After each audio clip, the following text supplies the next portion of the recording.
This week we're gonna work on plumbing, electricity, hopefully air conditioning, and we're gonna make some decisions on floors, fixtures, and all that sort of thing.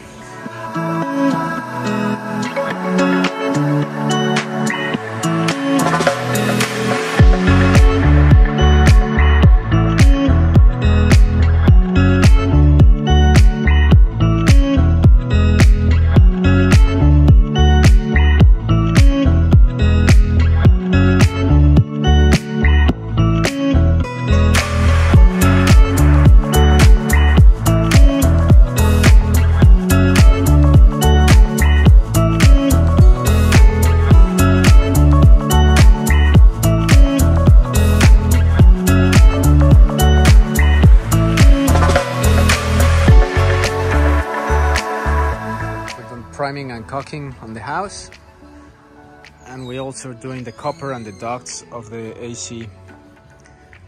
The stringer is a little bit lower than the rest of the house, so we had to dig in order to have the AC ducts going in.